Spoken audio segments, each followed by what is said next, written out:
Vamos lá, pessoal. Voltamos aí para a hora boa, a hora de estudar. Olha só, antes de dar continuidade aí no conteúdo, responder algumas dúvidas aí que mandaram. Hoje as dúvidas estão de parabéns. Dúvidas excelentes, de verdade mesmo. Não, tem dia que a gente está explicando uma coisa... Hoje ele tá bem. Pois é. Eu nunca tô bem. Para informar a galera de casa aí que vem não capta no áudio, tem gente aqui do presencial falando que eu tô bem. Posso estar bem, o que eu nunca tô é bom. Bom não, é mal. Tô bem mal, beleza? É? Tá, então eu vou lá novamente mês que vem. Vamos lá, pessoal. Vamos pegar e analisar as dúvidas aqui, ó. Primeira dúvida tá assim: boa noite, professor. Boa noite para você também. Referente ao exemplo citado das empresas de telecomunicações, posso concluir que esse serviço foi descentralizado por outorga legal Anatel e por delegação para Oi e para TIM, embaralhou tudo. Obrigado. Vamos desembaralhar então. Funciona assim, ó. A Anatel, ela é uma agência reguladora. Nesse sentido, ela é um tipo de autarquia. E a Anatel, ela, apesar de trabalhar com telecomunicações, ela não presta nenhum serviço para o cidadão no que tange a telecomunicações. O que a Anatel faz é regulamentar a prestação do serviço, o que significa o seguinte: a Oi, a TIM, a GVT, os canais de televisão, as redes de rádio, eles têm que atuarem nos termos definidos pela Anatel. A Anatel fala como o serviço tem que ser prestado, ela está na regulação. Aí a Oi, a TIM, GVT, essas instituições, elas vão atuar na prestação do serviço. Então tem essa diferença. A Anatel diz como fazer, enquanto as empresas, as concessionárias, permissionárias e autorizatárias fazem o que tem que ser feito nos termos definidos pela Anatel. Dentro dessa ideia, a Anatel ela é criada por meio de descentralização por outorga legal mesmo. Ela é autarquia, outorga legal. E a Oi e a TIM é descentralização por delegação. Agora uma observação importante aí, Marcelo, você que mandou a dúvida, e para os demais também. A agência reguladora, não só a Anatel, qualquer agência reguladora, a gente vai ter a Anatel, a Anvisa, a ANTAC, depois eu vou falar mais delas. Todas as agências reguladoras atuam na área de regulação. Não é à toa que o nome dela é agência reguladora. Ela vai dizer para o prestador do serviço como o serviço tem que ser prestado, mas ela não vai prestar o serviço diretamente. Quem presta o serviço diretamente é a concessionária, permissionária e autorizatária, que não integra a administração pública. Espero ter desembaralhado aí, Marcelo. Vamos para a próxima dúvida aqui. Professor, a outorga legal é autorizada e estabelecida por meio de uma mesma lei? Esta lei estaria no sentido amplo ou somente lei ordinária? Outorga legal é feita por lei ordinária. Daqui a pouco eu vou colocar no quadro os detalhes disso aí. Não era hora ainda quando eu falei só em descentralização por outorga legal. Vou incrementar a regra daqui a pouco. Ela é feita por meio de lei ordinária e funciona assim. Para criar uma instituição da administração indireta, faz uma lei ordinária. Para criar outra lei ordinária. Para criar outra lei ordinária. É uma lei ordinária para criar cada uma das instituições da administração indireta. Mas que nem eu falei, dali a pouco na aula eu contextualizo melhor. Agora vamos lá, outra dúvida aqui. Parabéns pelas suas aulas, são sempre sensacionais. Obrigado, valeu mesmo. Vejo em alguns materiais que o território pertence à União e em outras que ele é uma autarquia territorial. Afinal, o território é considerado uma descentralização como autarquia por outorga legal ou uma desconcentração como órgão da União? Onde quem responder por possíveis responsabilidades é a União. Vamos lá, vamos tentar organizar a coisa. Território é autarquia territorial, isso em direito administrativo. Vamos diferenciar direito administrativo de direito constitucional. Direito administrativo, território é autarquia. Se cair em prova que a administração direta é integrada por União, Estados, municípios, DF, território, está errado. É só União, Estados, municípios, DF. Território tem que estar na administração indireta. Isso aqui no nosso direito administrativo. Inconstitucional, se eu não estou enganado, é o artigo 18 da Constituição Federal, que fala que a organização administrativa do Brasil, da República Federativa do Brasil, é feita por meio de União, Estados, DF, municípios e territórios. Então, inconstitucional, que não vai estar dividindo nada de administração direta e indireta, não tem essa divisão lá, só vai estar falando da composição da República Federativa do Brasil, aí beleza, território, você pode considerar aí como pedacinho da União. Em direito administrativo, território é autarquia territorial, entra como administração indireta. Espero ter resolvido aí a dúvida também. E aí a última dúvida. Facchini, qual o tipo de controle e relação que o Ministério Público exerce ou tem sobre a administração indireta? Digo isso pois vinha a questão que, com relação às fundações, o Código Civil determina que o Ministério Público do Estado velará pelas fundações. Ô amigo Juliano, essa regra que você viu aqui do Código Civil é aplicada para as fundações privadas, não para a fundação pública. Fundação privada é uma fundação criada por uma pessoa que não tem nada a ver com o Estado. Aqui em Cascavel a gente tem o exemplo da FAG, Fundação Assis Gurgax, que é uma faculdade que tem aqui. A fundação privada é fiscalizada pelo Ministério Público. Quando o assunto é fundação pública, aqui no nosso direito administrativo, não esquenta a cabeça com o papel do Ministério Público, não. Não compete a ele velar pelas fundações públicas. Então tem que fazer a distinção entre fundação pública e privada. Mas lembrando que o nosso direito administrativo não está nem aí para a fundação privada, ele só se preocupa com a fundação pública, então não tem motivo aí para a gente se preocupar com a atuação do Ministério Público. Agora vamos em frente. A gente já viu as características da administração direta, vimos as técnicas administrativas, agora vamos para a administração pública indireta.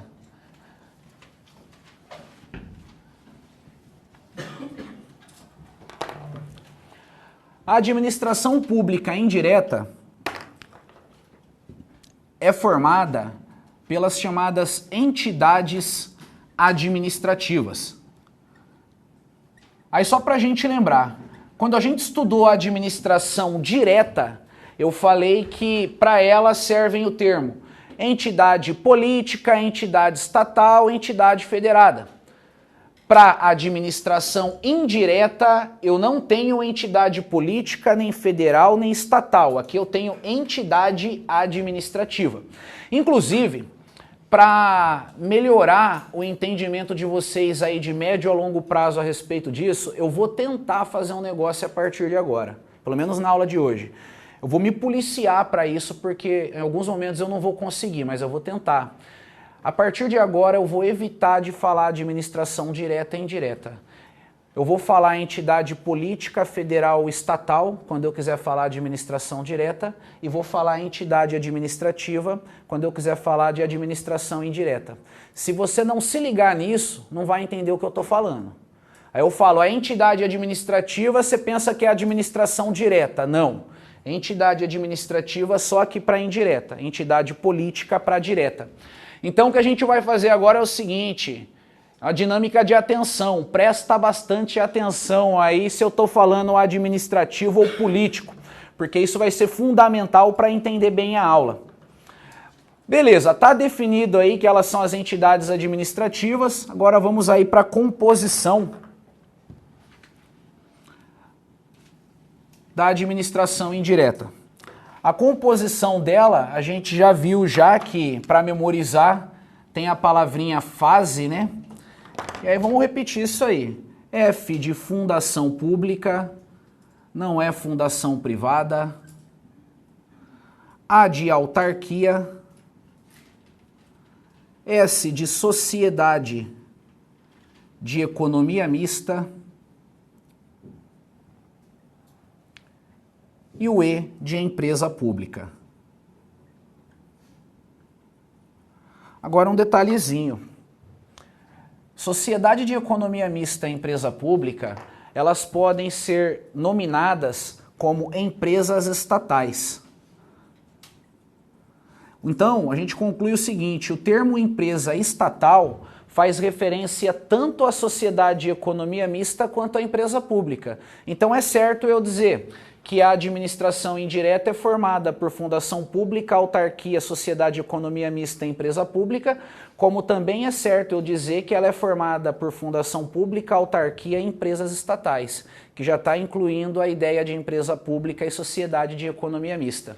E cuidado para não confundir empresa estatal com entidade estatal. Entidade estatal é entidade da administração direta, União, Estados, Municípios e DF. Empresa estatal é empresa pública e sociedade e economia mista, ou seja, são entidades administrativas. Vamos lá, continuando, características dos entes administrativos. Um detalhe, eu vou colocar aqui características comuns, ou seja, características que serão iguais para todos eles. Todos eles serão iguais nesses pontos. Depois que a gente conhecer as características comuns, aí eu vou apontar as diferenças entre eles. Agora eu só quero apontar a igualdade. Então vamos lá. Primeira característica. Os entes administrativos são pessoas jurídicas.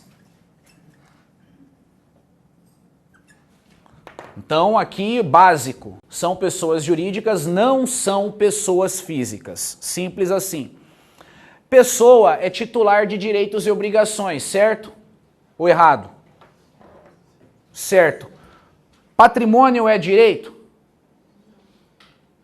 Vamos lá, eu tenho esse relógio aqui, ele é patrimônio. Alguém pode tomar ele de mim? Eu tenho direito à propriedade dele ou não? Tenho, então patrimônio é direito. Dentro dessa ideia, a gente anota como segunda característica que as entidades administrativas têm patrimônio e receita próprias. Patrimônio e receita própria. Tenta enxergar a coisa da seguinte forma. Tenta imaginar que a administração indireta é uma filha da administração direta. A administração direta tem um monte de problema para resolver, aí ela pensou assim, eu não vou resolver esses problemas por conta própria não, eu vou botar um filho no mundo e esse filho vai se encarregar desse problema para mim. Só que detalhe, esse filho meu, para ele poder resolver o problema, ele precisa de dinheiro, ele precisa de capital para ele fazer alguma coisa. Então eu já vou dar herança para ele de cara, vou dar um capital para ele tocar o negócio dele. Ó, esse dinheiro é seu, não é mais meu. Eu dou ele para o meu filho e agora o meu filho faz o que tem que ser feito com esse dinheiro aí. Ele vai criar o seu próprio orçamento e daí por diante. Essa que é a ideia de patrimônio próprio, receita própria. Logo, o patrimônio deles não é da administração direta, é deles mesmos. Terceira característica. Os entes da administração indireta, entes administrativos, têm autonomia. A autonomia aqui é diferente da autonomia que a gente viu lá na administração direta. Ente administrativo tem autonomia administrativa.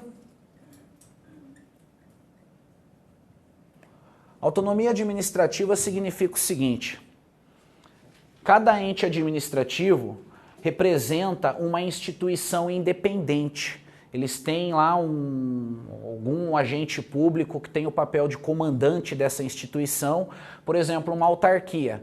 Ela tem o presidente dela e o presidente dela administra ela do jeito que ele achar conveniente. Ele não depende da União para poder administrar ela, se a autarquia for federal. Como eu já disse anteriormente, né, quando eu falei em autonomia administrativa lá na administração direta, falei para vocês pensarem que não existe hierarquia e subordinação entre as entidades políticas. A ideia aqui é parecida, não tem hierarquia e subordinação entre o pai e o filho, ou seja, entre a administração direta e a indireta. É até interessante isso, porque olha só, a União cria uma autarquia federal. Aí adivinha quem escolhe o presidente da autarquia federal? Quem que vai escolher quem vai mandar naquela autarquia?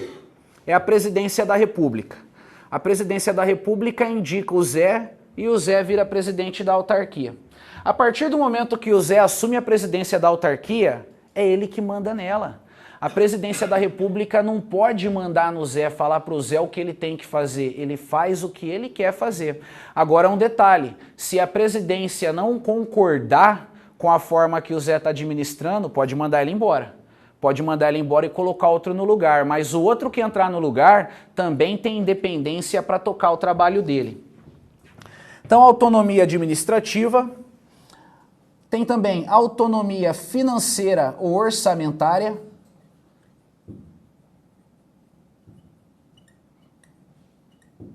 E autonomia técnica. A autonomia técnica está relacionada com o método de se prestar o serviço que tem que ser prestado. Ou seja, a administração direta não pode dizer para a administração indireta como ela vai prestar o serviço. Ela cria a administração indireta para prestar um serviço e como o serviço vai ser prestado é um problema da administração indireta. Isso aí, pessoal, acaba tendo uma aplicação importante no seguinte aspecto. A entidade da administração indireta que presta um determinado serviço, ela adquire uma especialização naquilo, porque só ela que faz. Se só ela que faz, só ela que sabe como fazer, bem feito. Porque quando a gente tem que fazer uma coisa por conta própria, a gente pode errar uma vez, errar duas, errar três, errar mil, mas chega uma hora que a gente chega numa perfeição de como fazer aquilo lá. Quem chegou nessa perfeição é a entidade administrativa. Então ela decide como ela vai prestar o serviço. Um exemplo disso, atividade do correio. Imagina a presidência da República editando um decreto falando para o carteiro como que o carteiro tem que fazer para entregar a carta. Um decreto tipo assim, carteiro, primeiro tem que entregar as cartas somente nas casas de número par e depois entrega as cartas da casa de número ímpar. Aí o carteiro está indo. Primeiro casa de número par. Opa, aqui é a casa 2, beleza. Casa 3 eu não posso, passei na frente, mas eu tenho que pular. Casa 4 eu entrego. Isso ia ser uma burrice, né? Uma idiotice. Quem sabe como fazer o serviço bem feito é o correio. Então o correio que vai determinar como esse serviço vai ser prestado. Pensa que técnica está relacionado ao método de como algo tem que ser feito. O algo que tem que ser feito aqui é a prestação de um serviço. Quem vai prestar o serviço é o ente administrativo. Então ele determina como ele vai prestar esse serviço. Anota aí uma observação. Eu não vou anotar aqui não porque eu estou sem espaço. Coloca assim, não tem autonomia política. Não tem autonomia política.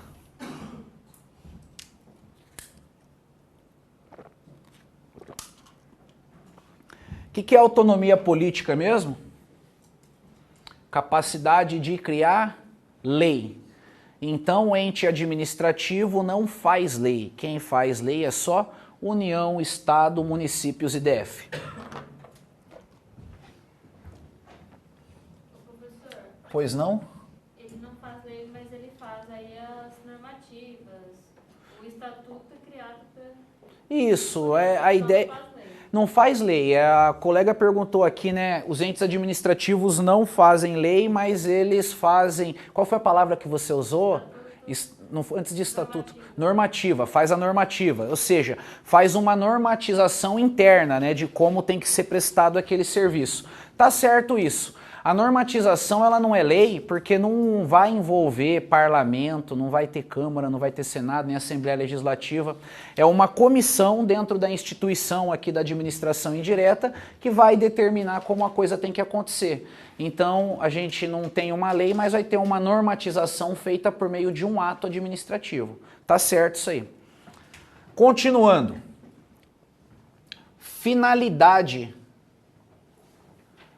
dos entes administrativos. Aqui eu vou colocar uma regrinha bem genérica também. A finalidade é definida em lei. Como assim finalidade definida em lei? Vamos lá, indo por partes. Os entes administrativos nascem por meio de uma técnica administrativa. É descentralização ou desconcentração? Descentralização. A descentralização pode acontecer de duas formas, por outorga legal ou por delegação. Para criar um ente administrativo, qual é o tipo de descentralização? Outorga legal. A outorga legal é uma descentralização feita por meio do quê? Lei ou contrato? Lei. A lei que formaliza a descentralização por outorga legal vai instituir o ente que está sendo criado ali, vai transferir para esse ente o patrimônio inicial que ele precisa para tocar suas atividades e vai definir qual é a finalidade desse ente, para que essa instituição está sendo criada. Por exemplo, o INSS é uma autarquia, mexe com o regime geral de previdência social. Por que que o INSS mexe só com isso? Porque a lei que criou ele definiu essa competência para ele. Vamos supor que surgisse uma super greve dos Correios, uma greve assim, já está 6 meses de greve dos Correios, não tem mais correspondência no Brasil, porque o Correio monopoliza essa atividade, mas ninguém faz isso a não ser o Correio. Aí a presidência do INSS tem uma ideia fantástica, fala assim, pô, o Correio está parado, aqui tem servidor que está ocioso, está faltando trabalho para esse pessoal aqui. A gente podia pegar e começar a distribuir carta com o pessoal que está sobrando. Vamos meter uma propaganda na televisão aí, ó. Já mete essa propaganda aqui, INSS Dex 10. Já era. E você vai até a agência do INSS, coloca a tua cartinha, ela vai chegar no destinatário. Se o INSS fizesse uma coisa dessa, ele violaria o que a lei definiu como finalidade dele. A lei falou, INSS é para mexer com previdência, Correio é que vai mexer com serviço postal, um banco público vai mexer com dinheiro. A lei que define essas situações aí. A lei que cria a instituição. Depois eu vou falar da criação aí, a gente contextualiza a coisa. Quinta característica vai envolver o controle da administração direta sobre a administração indireta. Então vamos lá, na administração direta, segundo eu falei anteriormente, né, como se a gente tivesse o pai. E a administração indireta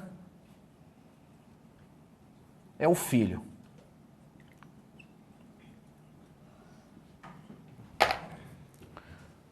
O pai controla o filho. Essa é a ideia. A administração direta controla a indireta.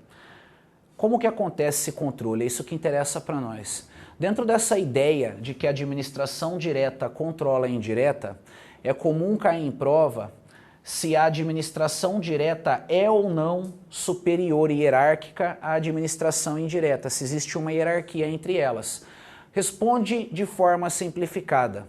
Existe hierarquia entre pais e filhos? Sim. Vamos lá, galera de casa que falou sim também, agora responde essa outra dúvida. Se existe hierarquia entre pai e filho, então o pai manda totalmente no filho, o filho tem que obedecer. Aqui a sala aqui, normal, sala de carreira administrativa, tem mais mulher do que homem.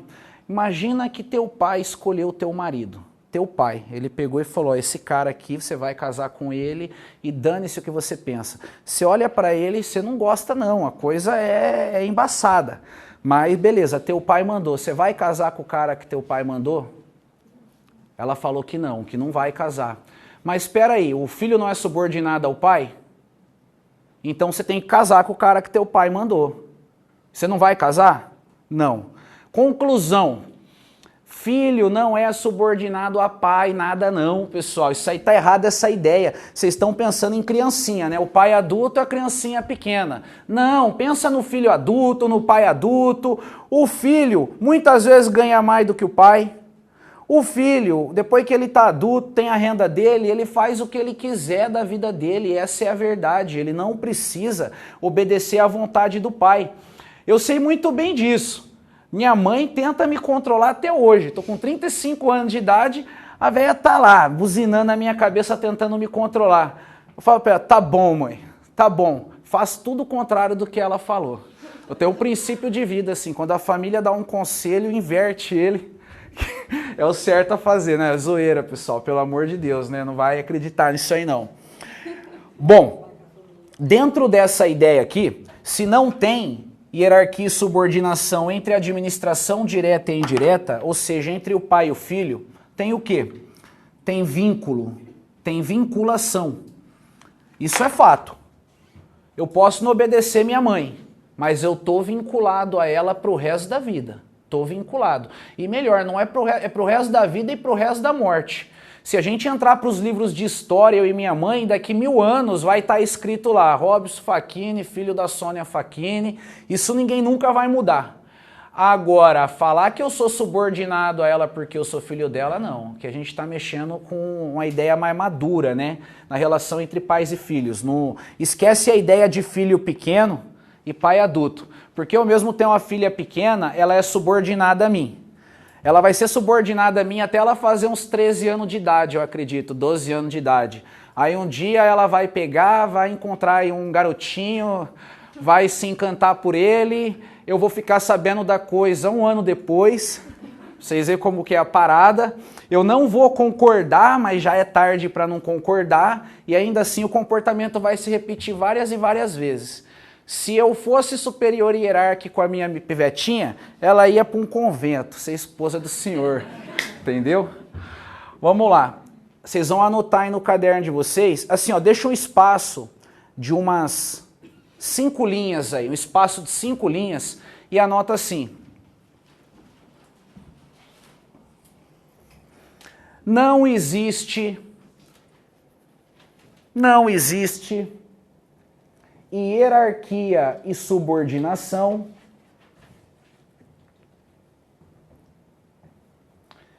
entre a administração direta e a indireta. Não existe hierarquia e subordinação entre a administração direta e a indireta.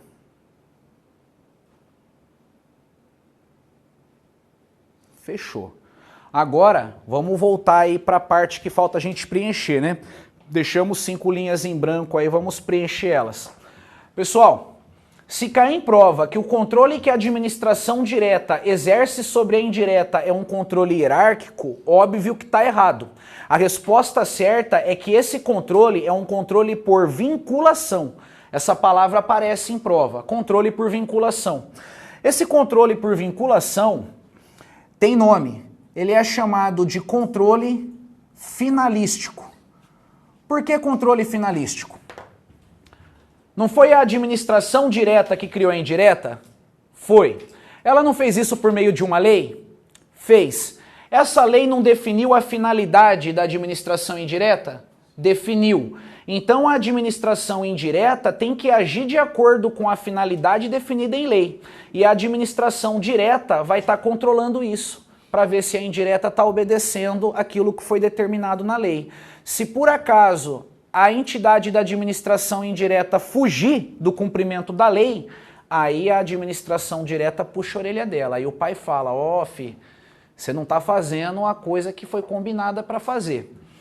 Além do termo controle finalístico, que dá uma ideia de finalidade aí, a gente pode chamar também esse controle de supervisão ministerial.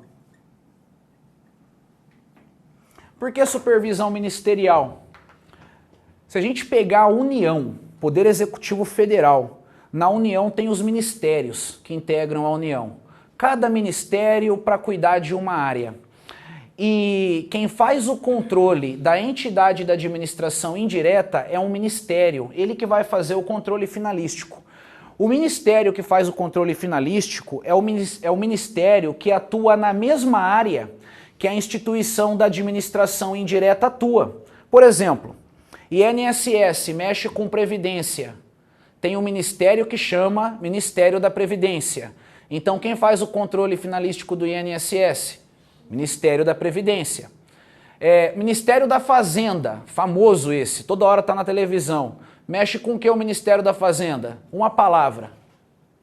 Dá uma dica. Dinheiro. Os bancos públicos mexem com o quê? Dinheiro. Então quem vai fazer o controle finalístico dos bancos públicos? Ministério da Fazenda.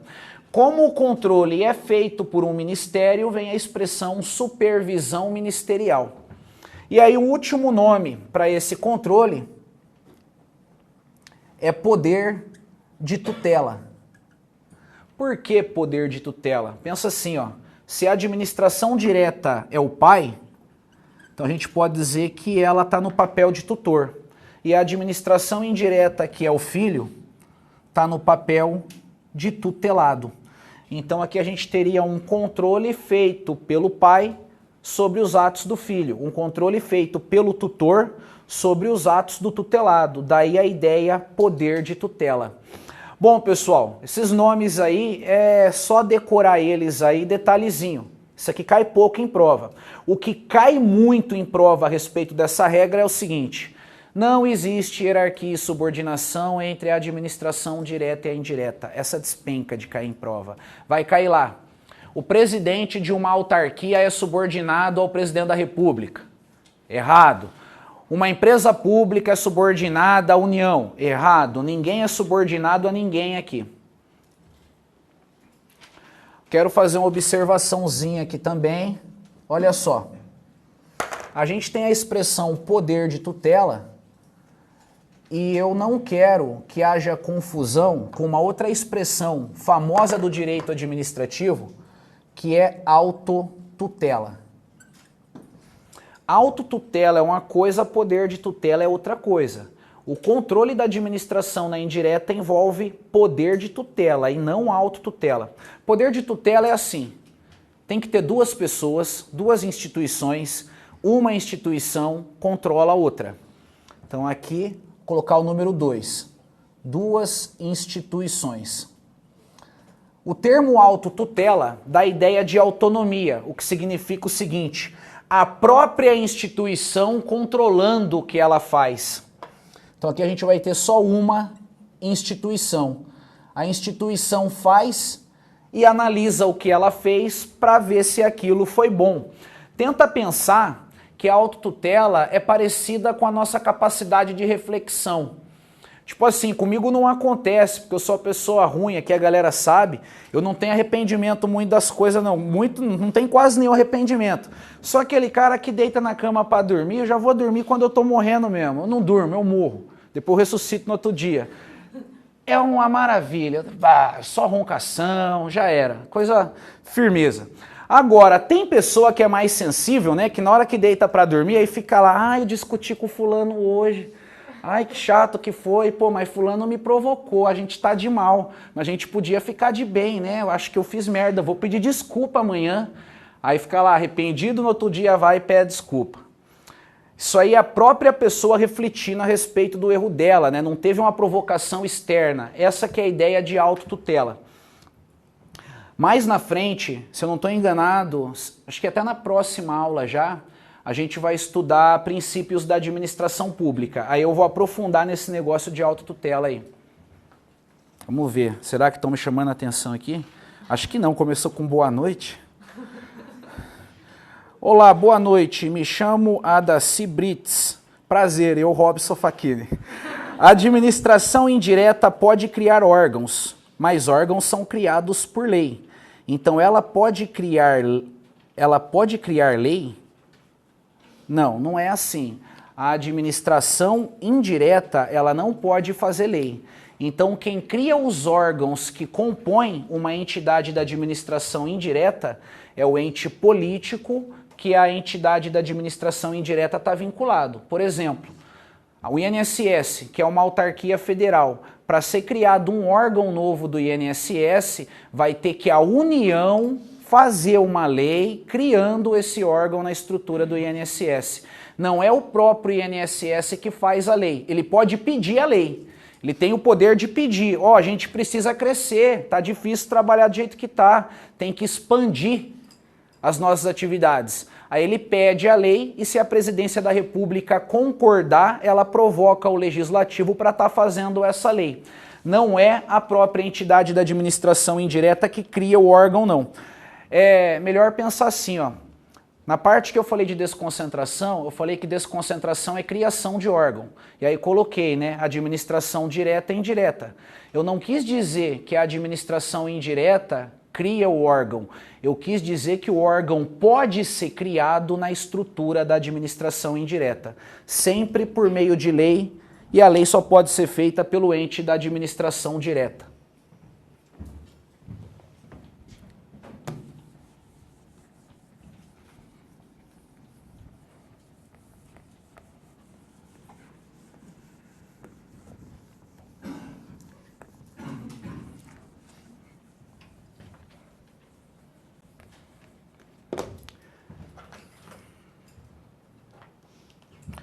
Vamos lá, a gente está na quinta regra aí. Deus abençoe que eu lembre qual é a sexta. Amém. Vai dar certo. Sexta regra da parada aí. A administração indireta nasce por meio de uma técnica administrativa. Qual técnica é mesmo? Estou até escrevendo, então é só alguém ler aí e responder. Qual técnica? Descentralização por outorga legal. Vou ficar registrado no caderno aí, mais uma referência a isso.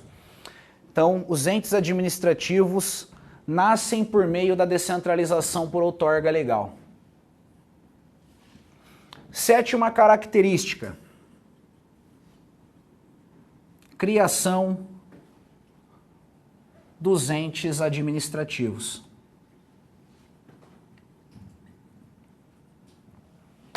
Pessoal, antes de explicar a regra aqui, eu vou fazer uma observaçãozinha. Quando o assunto é administração pública indireta, da parte de características comuns, tem duas regrinhas aí que tem que saber. Eu não admito aluno meu falar que esqueceu a parada, porque eu repito o negócio na aula 1 milhão de vezes. Tem que saber como esses entes são criados, eu vou explicar, ainda não expliquei. Isso aqui é importante para a gente assimilar outras regras que vão vir, e tem que saber esse negócio de não ter hierarquia e subordinação entre elas. É o mínimo. Se você sair da aula hoje lembrando da composição, da administração direta e indireta, esses dois detalhes, eu me sinto realizado.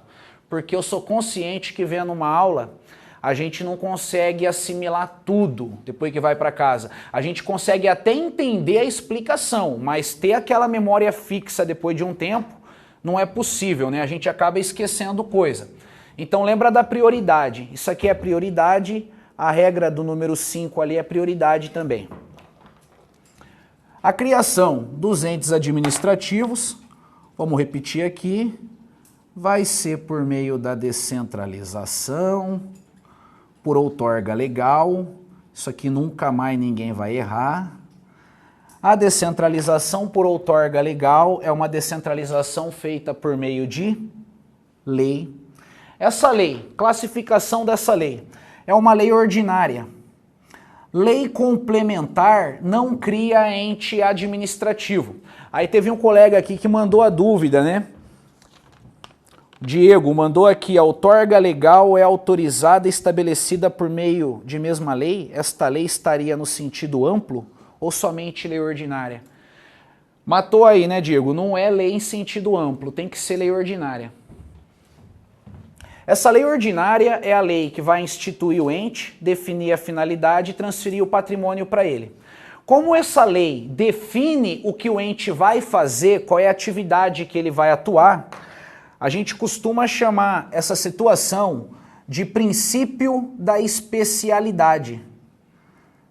Por que princípio da especialidade? Porque a lei vai dizer qual é a especialidade do ente que vai ser criado, para que ele está sendo criado, o que ele vai fazer. Ele foi criado por uma finalidade especial, então ele vai ter que seguir aquilo. Continuando. Essa lei ordinária, que vai criar o ente administrativo, pode agir de duas formas. Vou apagar esse quadro aqui para a gente desenvolver a linha de raciocínio. Essa lei pode trabalhar de duas formas. Essa lei pode pegar e criar o ente diretamente, ou ela pode autorizar a criação do ente. Quando a lei autoriza a criação do ente, para o ente nascer, vai ser necessário ainda fazer o registro dele em um cartório ou em uma junta comercial. Pensa assim, todo mundo quando nasce tem que ser registrado em cartório, não tem? Pessoa física, pessoa jurídica, todo mundo tem que ser registrado em cartório. É a regra aqui para quando a lei autoriza a criação. Agora, quando a lei criar diretamente o ente, aí não tem registro em cartório não. A lei é o poder soberano do país. A lei falou, ente nasceu, ele nasceu. Se sair numa lei que eu morri, mesmo eu vivo andando por aí é porque eu tô morto. A lei tá certa e eu tô errado. É assim que a gente tem que pensar. Quando a lei cria um ente da administração indireta, isso acaba determinando a personalidade jurídica desse ente. Esse ente é uma pessoa jurídica de direito público. Quando a lei autoriza a criação do ente, quando esse ente for registrado e nascer, ele vai ser uma pessoa jurídica de direito privado. Quando a lei cria, nasce uma pessoa jurídica de direito público, aqui vai envolver o nascimento das autarquias. A autarquia sempre nasce assim, não tem outra forma. E também vai envolver a criação das fundações públicas. Agora um detalhe, fundações públicas às vezes nasce assim, às vezes ela nasce de outro jeito. Quando a lei autoriza a criação do ente, e a gente tem a pessoa jurídica de direito privado, aí a gente vai ter as empresas públicas, a sociedade de economia mista,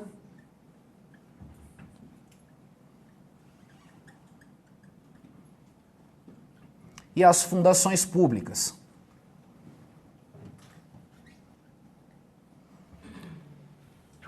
Empresa pública e sociedade de economia mista sempre vai nascer assim, não tem outra forma.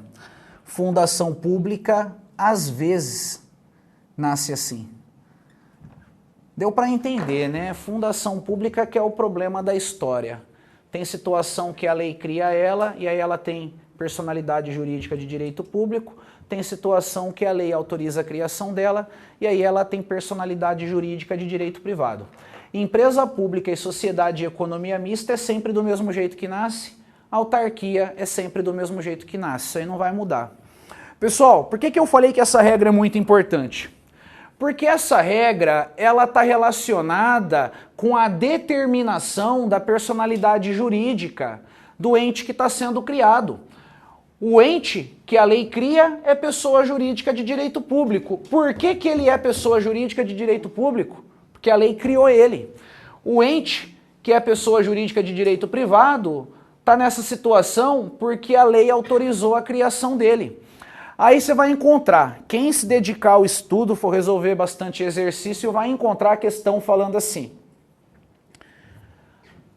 A empresa pública é uma pessoa jurídica de direito público porque o capital dela é 100% público. Galera marca que tá certo, mas não tá certo. É o capital que determina a personalidade jurídica? Não, é a forma de criação. Se um dia eu tiver poder de elaborar questão de prova de concurso mesmo assim, eu quero fazer uma questão assim, bem escrota. Empresa pública é pessoa jurídica de direito público porque combina, no final das coisas.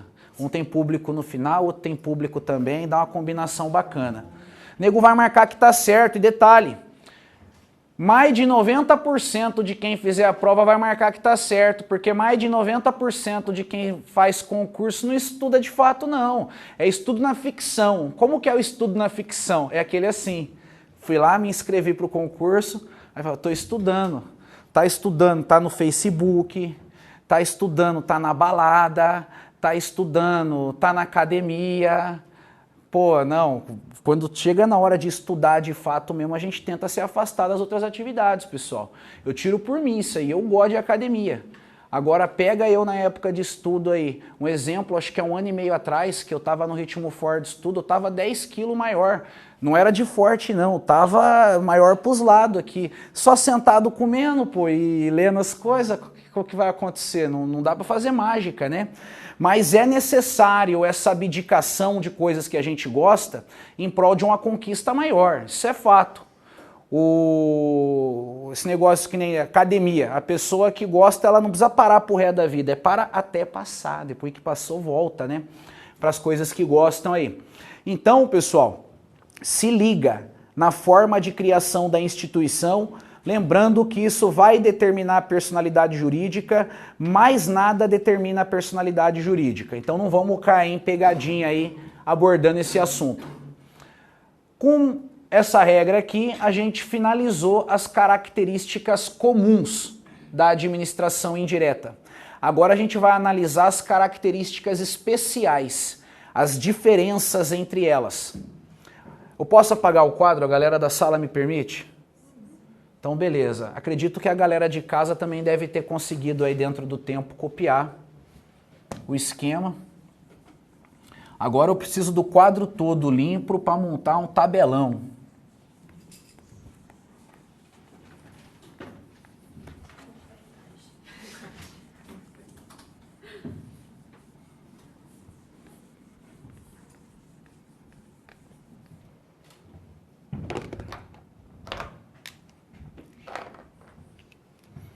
Bom, o título primeiro da nossa tabela aqui vai ser, com a caneta que não escreve não dá,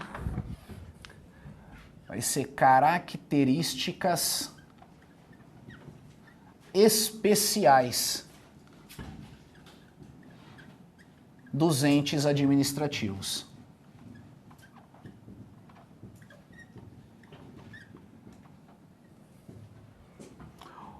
Para organizar o nosso entendimento e até para a gente ganhar tempo também, né, que tempo é dinheiro, eu vou montar uma tabelinha aqui. Nessa tabela, a gente vai ter uma primeira coluna que vai apresentar as características que a gente vai conhecer.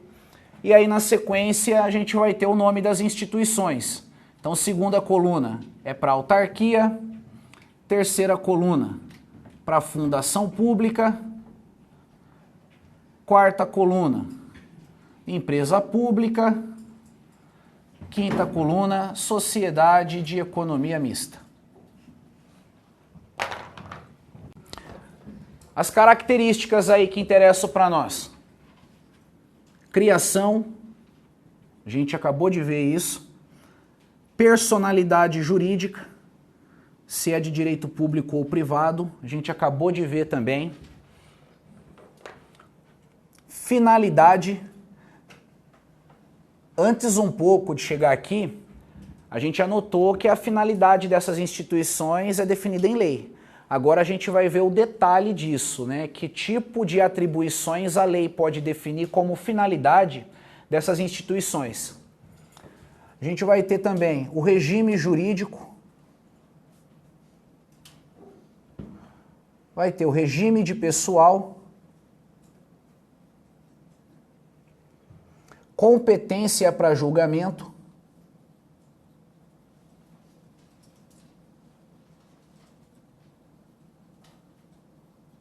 e aí na última linha, exemplos.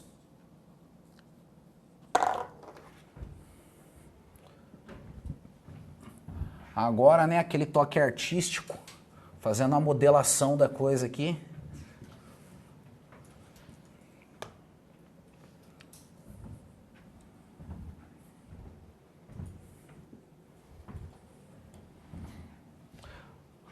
Ó, pra galera de casa essa, eu me matei tanto fazendo essa tabela aqui, vou continuar me matando até o fim, e ela é tão importante, mas tão importante, que eu tenho que ver hoje no Facebook aí pelo menos umas 3 fotos dessa tabela aqui. Os prints da tela, né? Até pra minha mãe curtir também, porque uma vez eu fui censurado na escola pela professora de educação artística que falou que eu não sabia fazer desenho. Então, a vingança.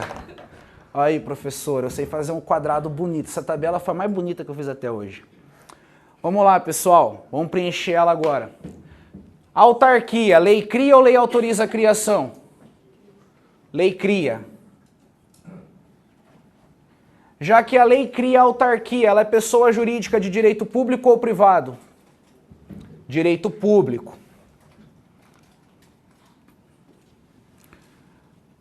Para dar uma diferenciada, vamos lembrar. Pessoa jurídica de direito público tem poderes especiais. Pessoa jurídica de direito privado não tem poderes especiais. Essa que é a diferenciação básica.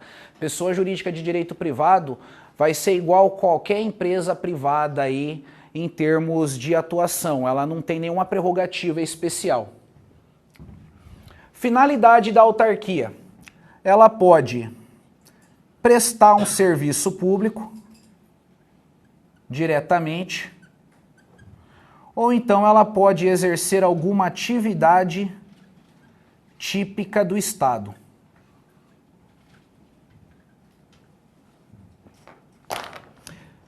Atividade típica do Estado. Pensa assim, pessoal, toda instituição é criada para uma finalidade específica. Por exemplo, qual que é a atividade principal do Focus? Qual que é a atividade típica do Focus?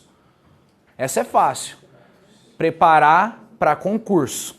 E o Estado? Quando o Estado foi inventado, ele foi inventado para uma finalidade. Qual é a finalidade do Estado? Finalidade principal dele? É prestar serviço público? Não. O que é então? É criar regra, é inventar o direito, é determinar para a população o que pode ser feito e o que não pode ser feito.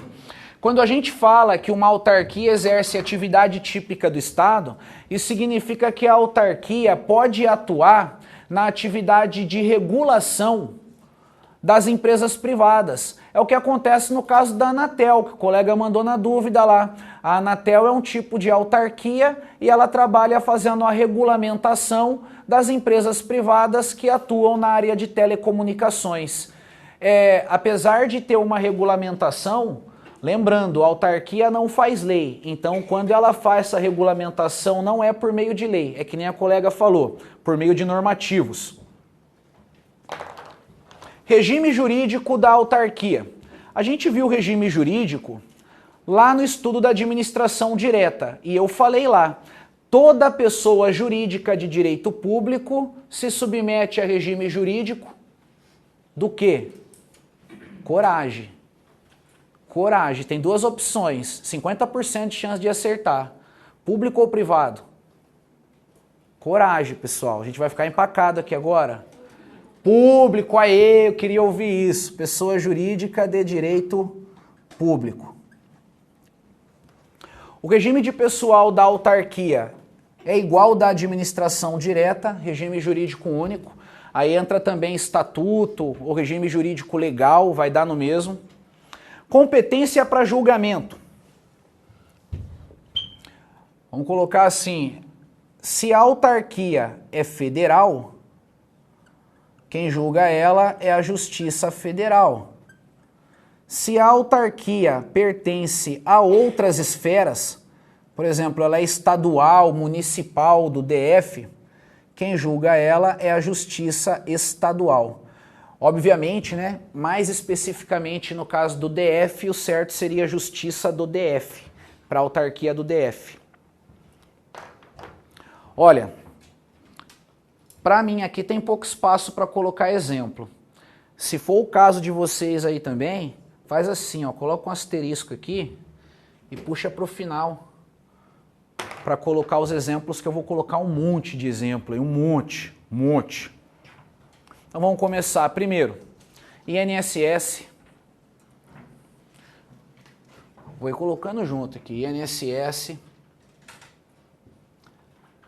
Bacen, que é o Banco Central do Brasil. INSS, Bacen.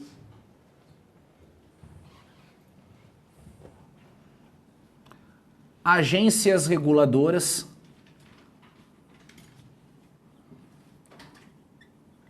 Aí como agência reguladora, ó, a gente tem aí a Anatel, Anvisa, ANTAC, ANA, Ancine, mais um monte de AN alguma coisa, não dá para colocar tudo aí não, é loucura. A AN alguma coisa é uma agência reguladora, que nem a Anatel, Agência Nacional de Telecomunicações, atua na área de telecomunicações. Anvisa, Agência Nacional de Vigilância Sanitária, ANTAC, Agência Nacional de Transporte Aquaviário. ANA, Agência Nacional de Saúde. ANCINE, Agência Nacional de Cinema. Até colocar essa aqui também dá uma dica aí pra galera, ANS, Agência Nacional de Saúde. Pessoal, para quem tem plano de saúde, tanto daqui quanto de casa, já deve ter se deparado com o seguinte problema. Você precisa marcar um médico para você, um especialista, e aí o plano de saúde teu, por ele, o médico é só para daqui 4 meses, 2 meses, né? Isso é comum de acontecer. E você acaba esperando um monte aí para ser atendido. Esse órgão aqui, ou melhor, essa agência reguladora ANS, ela faz a regulamentação das empresas de plano de saúde. Ela determina as regras que as empresas de plano de saúde têm que obedecer. Se você pegar e escrever no Google Agência Nacional de Saúde, já vai aparecer o link dessa ANS. E na página principal dela, ela coloca quais são os direitos da pessoa que tem um plano de saúde. E um dos direitos de quem tem o plano de saúde é, em regra, ser atendido em no máximo 14 dias. A gente tem esse direito. Então, se por acaso você tenta marcar um médico e não consegue, porque o médico falou lá que é para daqui 2 meses, 3 meses, você resolve o problema da seguinte forma. Liga para a tua operadora de plano de saúde e fala, ó, eu tô no site da ANS e lá tá falando que o prazo para marcar a consulta é 14 dias. Eu tentei e não consegui. Então, vocês resolvem o problema para mim, senão eu vou ligar na ANS para ela resolver o problema. O plano de saúde resolve na hora o problema. Já aconteceu comigo, aconteceu com colegas também da Penitenciária Federal. Os planos de saúde tremem, eles têm medo da ANS aí. Então fica a dica, não é o objetivo da aula falar disso, mas eu acho que é uma dica de utilidade pública importante. Continuando, a gente vai ter a autarquia territorial, que são os territórios. E aí o último tipo de autarquia que eu vou colocar aqui no quadro é a autarquia fundacional. O que é uma autarquia fundacional? É uma fundação pública criada por lei. A gente viu que a fundação pública pode ser criada por lei ou ela pode ser autorizada a criação pela lei. Quando ela é criada por lei, ela pode receber esse apelido aqui, autarquia fundacional, o que significa que aquela fundação criada por lei ela é uma mistura de fundação pública com autarquia. É uma coisa mista. Agora vamos lá, vamos para a fundação pública. Fundação pública eu tenho que considerar que às vezes a lei cria, às vezes a lei autoriza a criação. Então eu vou fazer assim, primeiro, lei autoriza a criação. Ó, vou até colocar um pontinho aqui, ó, e aí depois embaixo outro pontinho. Lei cria. Apontando os dois cenários, ou a lei autoriza a criação, ou a lei cria. Se a lei autorizar a criação, a personalidade jurídica é uma, se a lei criar é outra. Então eu vou seguir a mesma estrutura. Considerando a primeira regra, a lei autorizou a criação, a fundação pública vai ser pessoa jurídica de direito privado. Se a lei criar, ela vai ser pessoa jurídica de direito público. Simples a coisa. Finalidade da fundação pública. Está na Constituição Federal essa regra aqui. Uma lei complementar definirá. Olha que interessante. Substantivo no passado, né? Não, verbo no futuro, tá de sacanagem. Vocês não podem deixar passar isso aí, não. Vou começar a escrever errado no quadro aí para ver se... Até usar essa a meu favor. Na hora que eu escrever errado, eu falar, isso aqui foi de propósito. Pessoal, o verbo tá no futuro porque essa lei complementar não existe ainda. A Constituição Federal nossa é de 88, a gente está em 2016, 28 anos quase de Constituição Federal, não deu tempo de fazer essa lei. Um negócio complicado, né? A galera lá no Congresso trabalha bastante, não deu tempo.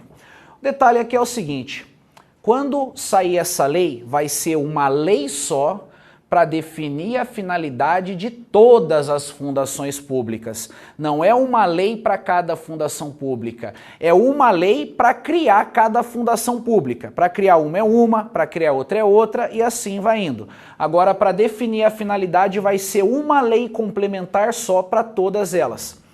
Apesar dessa lei complementar ainda não existir, uma observação importante: a fundação pública não pode explorar o lucro. Eu não sei o que ela vai fazer, mas o que ela vai fazer não envolve ter lucro, não. Outra observação que eu quero fazer aqui a respeito da fundação pública.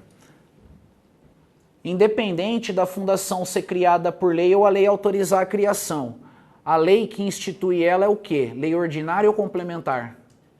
Ordinária. E a lei que define a finalidade é complementar. Então, cuidado para não confundir essas informações aí. Regime jurídico da fundação pública. Vai depender do fato da fundação pública ser pessoa jurídica de direito privado ou de direito público. Então, vamos colocar o primeiro caso, direito privado. Se a fundação for de direito privado, o regime jurídico dela vai ser de direito privado ou então um regime jurídico híbrido. Qualquer uma das duas expressões está certa em prova. O que está errado é marcar direito público. Privado ou híbrido está certo. Se a fundação for pessoa jurídica de direito público, aí o regime jurídico dela vai ser igual, direito público. Toda pessoa jurídica de direito público tem regime jurídico de direito público. O que significa esse negócio de híbrido? Vamos tentar entender. Pensa num carro híbrido. Um carro híbrido é um carro que anda com mais de um combustível, né? Ele pode rodar tanto com álcool quanto com gasolina. O regime jurídico híbrido é um regime jurídico que mistura norma de direito público com norma de direito privado. O direito privado vai colocar todo mundo em igualdade. O direito público vai mostrar que existem algumas desigualdades. Eu quero bater na desigualdade. Vamos comparar uma fundação pública com a fundação privada. Para a galera aqui de Cascavel, vamos pegar o exemplo da FAG. Para quem não é daqui, está vendo a aula pelo online, esquece a FAG, pensa a fundação privada e fundação pública. Uma fundação privada, quando ela quer contratar alguém para trabalhar, é só ela contratar. Caso da FAG. A FAG quer contratar professor. Ela precisa fazer concurso para isso? Não. A fundação pública, ela quer contratar alguém para trabalhar para ela. Adivinha o que ela vai ter que fazer? Concurso. Então, a obrigatoriedade do concurso representa aí uma diferença entre a instituição pública, a instituição do Estado e as instituições privadas. A fundação pública, ela vai ter que respeitar o dever de fazer concurso, ela vai ter que respeitar o dever de fazer licitação, mesmo ela sendo uma pessoa jurídica de direito privado. Em regra, ela era para ela ser igual a todas as instituições privadas, mas ela não é igual, ela tem algumas diferenças. Continuando, regime de pessoal da fundação pública, regime jurídico único também. Aí uma outra observação que eu quero fazer, mas antes deixa eu cuidar da saúde da garganta. Pessoal, na época do concurso do INSS, choveu esse assunto pro meu lado aí. Aluno normal, a pessoa tem que estudar mesmo, e quanto mais lê, melhor. Eu não sou contra, não. Mas tem muito concurseiro que estuda por doutrina, os livrão de direito administrativo, e tem doutrinador que coloca no livro deles o seguinte: se uma fundação pública for de direito privado, ela adota CLT para regular a relação com o trabalhador. Se ela for de direito público, ela adota o estatuto. Tem doutrinador que fala isso. Então, a depender da personalidade jurídica, é que a gente vai saber se é regime jurídico único ou CLT. Beleza. Agora, para fazer prova de concurso, esquece esse negócio. Para prova de concurso, não interessa se a fundação pública é de direito privado ou é de direito público. Esquece. Fundação pública adota regime jurídico único. Fundação pública adota estatuto. Fundação pública não adota CLT. Esse é o posicionamento que a gente leva para a prova. Doutrina é complicado, porque doutrina costuma apresentar muita divergência. O cara que escreve o livro, ele coloca a opinião dele. Aí tem doutrinador que fala que a coisa é de um jeito, porque aquele é o entendimento dele a respeito da coisa. Tem doutrinador que entende a coisa de outra forma, e aí ele coloca de outro jeito. Agora olha só, esquece doutrina. Entre um livro de direito e uma lei abordando um determinado assunto, se tiver um conflito entre o que o livro fala e a lei, quem que está certo? O livro ou a lei? A lei. A lei 8.112, que é o Estatuto do Servidor Público Civil da União, o primeiro artigo dele fala o seguinte: esta lei é aplicada à União, autarquias e fundações públicas. Ponto. Ela não divide a fundação pública em direito público ou privado. Ela fala que fundação pública é estatuto e já era. É esse o pensamento que a gente leva para a prova. Responder de acordo com a lei. Competência para julgamento da fundação pública vai ser igual à da autarquia. Se a fundação é federal, Justiça Federal. Se a fundação está ligada a outras esferas, Justiça Estadual. E aí, para a gente fechar aqui a parte da fundação pública, pegar exemplo de fundação pública. Como exemplo, a gente vai ter o IBGE, a FUNAI. Tá bom esses dois aí, IBGE e FUNAI. Bom, agora para a gente fechar, falta só a empresa pública e a sociedade de economia mista. Essas duas aqui eu vou matar junto a coisa, porque é bem parecida. Então, quanto à criação, empresa pública e sociedade de economia mista, lei autoriza a criação, lei autoriza. Professor, Pode falar. deixa eu fazer uma pergunta. Pode fazer duas. Ali onde você falou que na finalidade da fundação pública está dizendo que não, a fundação ela não explora o lucro, né? Eu não entendi porque, por exemplo, uma fundação, que daí ela tem lá o seu dinheiro que Já fundação. posso já responder? Já sei onde você vai chegar. A colega aqui perguntou o seguinte, né? Como que é esse negócio da fundação não explorar o lucro? Porque ela tem o capital dela, ela usa esse capital para fazer alguma coisa e pode ter um retorno financeiro positivo, o que a gente costuma chamar de lucro. No caso da fundação pública, o retorno financeiro positivo não é lucro, porque o lucro vai para o dono da empresa. Imagina que a fundação pública é uma empresa. Tenta imaginar assim. O dono dela seria a administração direta. Então, aquele lucro gerado teria que ir para a administração direta. É igual eu monto um negócio para mim. Aí aquele negócio deu lucro. O lucro não vai ficar para a empresa, o lucro vai para o dono da empresa. No caso da fundação pública, não tem distribuição de lucro para os donos da fundação pública. O dinheiro positivo que foi gerado aí da atividade dela é reinvestido nela mesma. Isso é chamado de superávit, não é mais lucro. Aquilo que sobrou, pega e aplica nela mesma. Um exemplo, a CESP é uma fundação pública, a FCC é fundação pública e com certeza essas instituições elas ficam com saldo positivo depois de fazer um concurso público.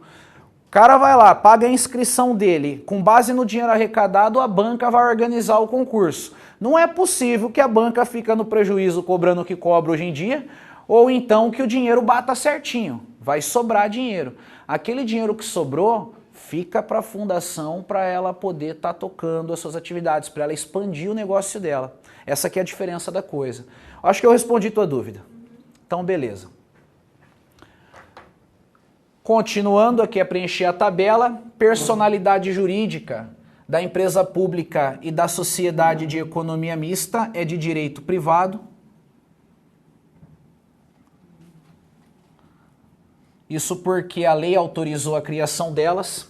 Finalidade delas também vai ser igual. A finalidade delas vai ser prestar serviço público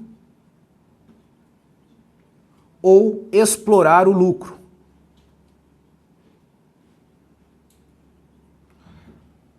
prestar serviço público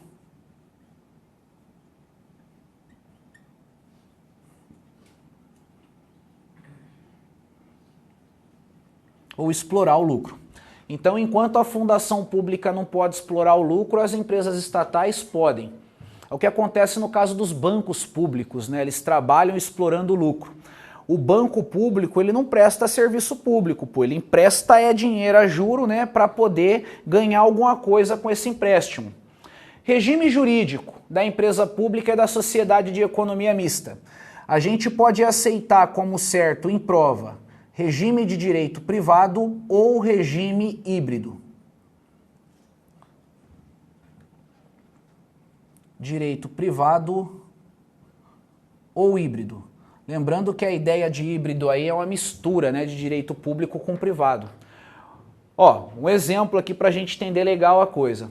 A Caixa Econômica Federal, banco público, é uma empresa pública.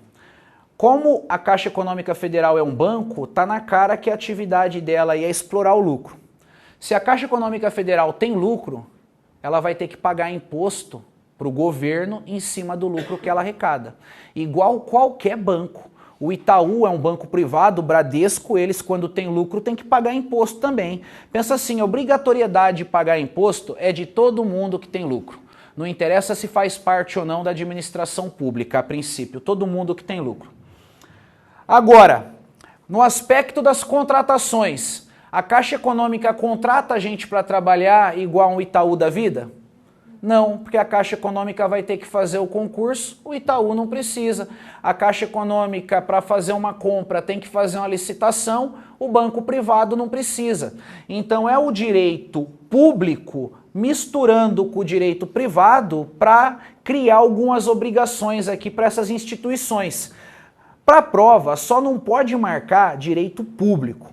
Privado ou híbrido considera certo o item. Regime de pessoal. As duas adotam CLT, Consolidação das Leis do Trabalho.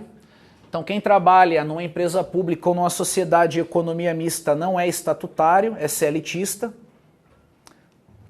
Competência para julgamento, eu não vou responder aqui não, porque me deu preguiça.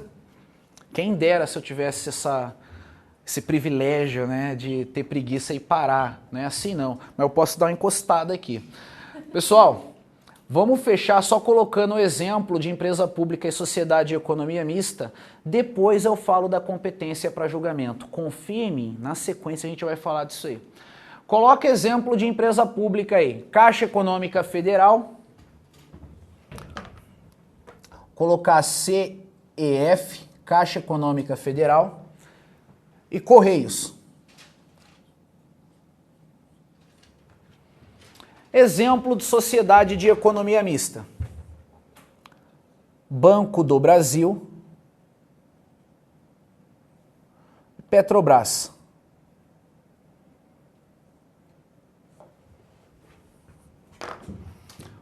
Olha só esse negócio aqui. Essa parte da empresa pública e da sociedade de economia mista, tirando os exemplos, é idêntico. Idêntico. Então a gente pode concluir que empresa pública e sociedade de economia mista é quase a mesma coisa. Mas não é a mesma coisa, tem diferenças entre elas. Como essas diferenças não foram apontadas na tabela, eu vou montar uma tabelinha pequenininha. Essa aqui a gente vai levar 3 minutos para preencher ela. E a gente vai ver quais são as diferenças entre empresa pública e sociedade de economia mista. Depois só fazer uma meia dúzia de exercício aí pro abraço. Diferenças entre as empresas estatais. Lembrando que o termo empresa estatal, né, serve tanto para a empresa pública quanto para a sociedade de economia mista.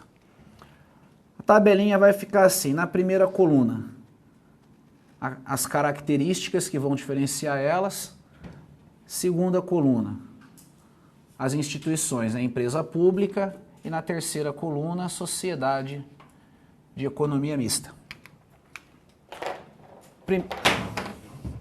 Primeira característica vai ser a formação do capital, de onde vem o dinheiro da instituição. Segunda característica, forma jurídica ou forma social. Já expliquei isso. E terceira característica, competência para julgamento.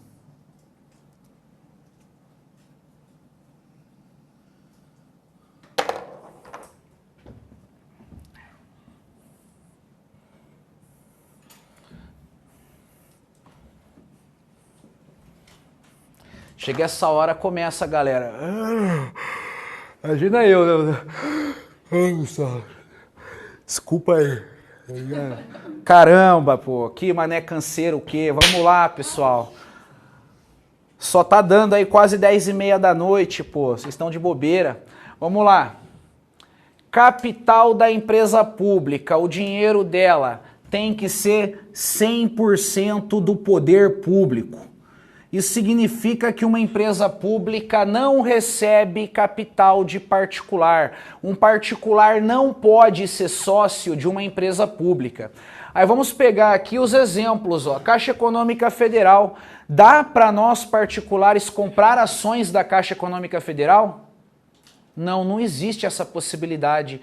Também não dá para comprar ação do Correio. Isso aqui é um negócio que é do governo. Todo o capital é dele. Agora um detalhe, quando eu falo capital 100% público, não combina 100% pública, quando eu falo capital 100% público, eu quero dizer o seguinte, esse capital pode vir de qualquer entidade da administração direta ou indireta. Por exemplo, imagina que isso aqui é a empresa pública X. Ó, aula de matemática, hein? Teoria dos conjuntos. Essa empresa pública X, ela tem 3 sócios.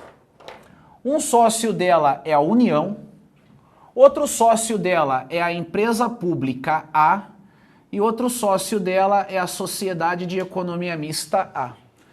Então, conclusão, tem capital nela que é de uma sociedade de economia mista, é isso que eu quero deixar claro. E por que eu quero deixar claro isso? Porque a sociedade de economia mista não tem capital 100% público, ela tem capital majoritário público. O que significa que nós, particulares, podemos comprar ações de uma sociedade de economia mista para tentar ganhar dinheiro com isso. O que não dá é para a gente comprar metade do capital das ações de uma sociedade de economia mista ou mais, porque o controle dela tem que estar na mão do governo. Então o governo é o sócio majoritário sempre. Agora olha que interessante, eu como particular posso comprar ação do Banco do Brasil, que é uma sociedade de economia mista. E o Banco do Brasil pode pegar o recurso dele e investir em uma empresa pública. O que não pode é eu diretamente investir em uma empresa pública. Acho que deu para entender a coisa aí, né? Forma jurídica ou social. Isso aqui é um assunto relacionado ao direito civil, que a gente não precisa aprofundar muito não. Na verdade, a gente não aprofunda nada aqui. Para acertar a questão em direito administrativo, é só saber que a forma social da empresa pública pode ser qualquer uma. Então ela pode ser constituída na modalidade sociedade anônima, ela pode ser uma sociedade civil, ela pode ser uma limitada, termos aí que são comuns ao direito civil, empresarial, não ao direito administrativo. A gente não precisa entrar no mérito de diferenciar sociedade anônima de sociedade civil, nem limitada. É só saber que para a empresa pública vale qualquer forma jurídica. Para a sociedade de economia mista, vale somente a forma jurídica SA. Ela sempre vai ser uma sociedade anônima. Aí pega lá, como que é o nome do Banco do Brasil? Banco do Brasil SA. Petrobras, Petrobras SA. Dando a ideia de que elas são sociedades de economia mista. Competência para julgamento. Eu não preenchi aqui porque ela representa a diferença entre empresa estatal, então é melhor ela nessa outra tabela. No caso da empresa pública, a competência para julgamento é igual ao que a gente viu até agora. Se a empresa pública é federal, Justiça Federal. Se a empresa pública está ligada a outras esferas, Justiça Estadual. Sociedade de economia mista, não interessa se ela é federal, estadual, municipal, do DF. Quem vai julgar os processos contra ela é a Justiça Estadual. Aí alguém pergunta, vai rolar essa, então vou tentar até evitar a pergunta de chegar. Mas professor, a Operação Lava Jato é contra a Petrobras. E a Operação Lava Jato é conduzida pela Justiça Federal. Como que a Justiça Federal julga a Petrobras se quem tinha que julgar era a sociedade, era a Justiça Estadual? Funciona assim. No caso da Petrobras, aconteceu ali crimes federais. Crime contra o sistema financeiro é crime federal. E qualquer um que praticar um crime contra o sistema financeiro vai ser julgado pela Justiça Federal. Isso valeria para mim, para você, para qualquer um. Se eu pratiquei um crime financeiro, Justiça Federal. Se eu pratiquei um crime comum, Justiça Estadual, que é a Justiça Comum. Então, a Petrobras especificamente, né, no caso da Operação Lava Jato, tem o processo conduzido pela Justiça Federal por causa da natureza do crime. A natureza do crime passa por cima da instituição, nesse aspecto aqui. E a gente finaliza aqui com essa tabelinha o estudo da administração indireta. Tudo que interessa a respeito delas aí está no quadro, no que tange as características especiais. Quanto tempo a gente tem, meu amigo Carneirinho? 5 minutos nada. Vamos fazer aí mais meia hora de aula.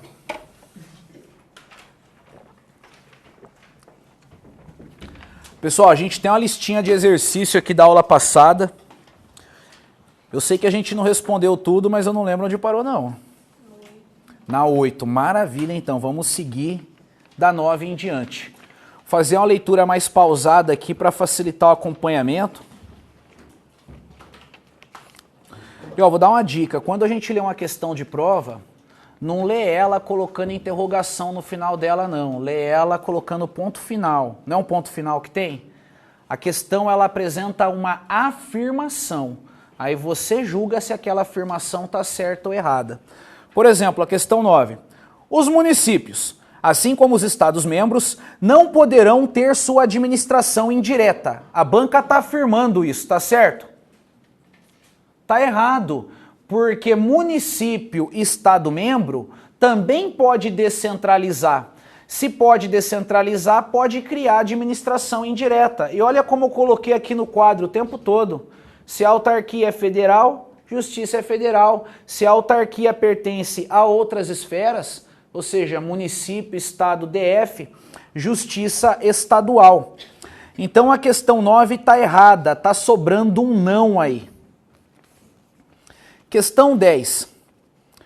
Por ser órgão do Ministério da Justiça, a PRF é órgão do Poder Executivo, integrante da administração direta. Tá certa essa questão. A Polícia Rodoviária Federal é um órgão ligado ao Ministério da Justiça e o Ministério da Justiça é ligado à União. A União integra a administração direta. Então tá tudo de acordo aqui com a regra na questão 10. Questão 11. A atividade administrativa centralizada é exercida pelo próprio Estado, que atua por meio de seus órgãos. Tá certa também essa afirmação aqui. A expressão atua por meio de órgão no final pode ter atrapalhado às vezes uma outra pessoa a responder. A pessoa pode ter marcado errado porque pensou em desconcentração. Mas não é por aí que tem que ir. Pensa assim, centralização é o próprio Estado fazendo. Coloquei dessa forma no quadro, o Estado faz. Como que o Estado vai fazer? Ele vai agir por meio dos seus órgãos, dos órgãos que compõem a sua estrutura. Para pensar em desconcentração aqui, a questão, ao invés de falar que o Estado atua por meio de órgãos, ela teria que falar que o Estado está criando o órgão. Desconcentrar é criar órgão, é uma coisa anterior. Primeiro você cria e depois você usa o que foi criado para agir, né? Então a questão 11 está certa. Questão 12. Caso entidade da administração distribua competências no âmbito de sua própria estrutura, com a finalidade de tornar mais ágil a prestação do serviço, ocorrerá descentralização. Certo ou errado esse negócio? Tá errado. Quando algo é criado dentro da estrutura de uma instituição, esse algo é um órgão. Pensa no órgão do corpo humano. O órgão do corpo humano, tirando a pele, não está dentro do corpo? Tá. Agora, se for descentralização, aí eu vou transferir para outra pessoa, para alguém que não está dentro da estrutura competente para prestar o serviço. Então a questão 12 aqui, ela vai estar, cadê aqui? Errada, porque o caso é caso de desconcentração e não descentralização. 13. Considere que um órgão público contrate pessoa jurídica de direito privado para executar determinado serviço público. Considere ainda que esse órgão conserve a titularidade da prestação desse serviço. Nessa situação, ocorreu a descentralização por serviços. Certo ou errado? Tá certo. Pensa lá, descentralização por serviços é o mesmo que outorga legal. Na outorga legal, a entidade da administração direta, ela transfere a titularidade do serviço. Desculpa, ela não... Falei besteira. Deixa eu organizar meu raciocínio aqui, tô achando que eu inverti a coisa. Vou ler até novamente. Considere que um órgão contrate pessoa jurídica de direito privado para executar o serviço e esse órgão conserve a titularidade da prestação do serviço. Ah, tá. Nessa situação ocorreu descentralização por serviço. Tá errado, foi mal. Descentralização por serviço é descentralização por outorga legal, é a mesma coisa. Quando tem outorga legal, tem transferência de titularidade. E a questão está falando que não teve transferência de titularidade, que o órgão competente continuou titular da atividade. Então, nesse caso, a descentralização é por delegação ou colaboração. Não é descentralização por serviço. Questão 14. Em virtude do princípio da reserva legal, a criação dos entes integrantes da administração indireta depende de lei específica. Tá certo. Todo ente da administração indireta é instituído por meio de uma lei. Ou a lei cria, ou a lei autoriza a criação, mas tem que ter uma lei ordinária para instituir esse ente. Essa regra que fala que tem que ter uma lei ordinária para criar o ente é o chamado princípio da reserva legal. Isso também acontece com crime. Uma conduta para ser crime tem que ser prevista em lei. Isso também vai chamar a mesma coisa, princípio da reserva legal. Quanto tempo, Carneirinho? Não tem mais tempo. Então vamos fazer assim, pessoal. Essa lista aqui, ela tá boa, a gente tem que terminar de responder ela. Não vai dar para responder hoje. Então, raciocínio lógico, a gente vai responder ela na próxima aula, beleza? O restante dela. Já no começo da aula, vou começar matando a lista, mas tragam ela. Boa noite para todo mundo. Se não der para ter boa noite, tem a noite que der para ter e tá valendo. E bons estudos, pessoal. Precisando aí, a gente tá aí.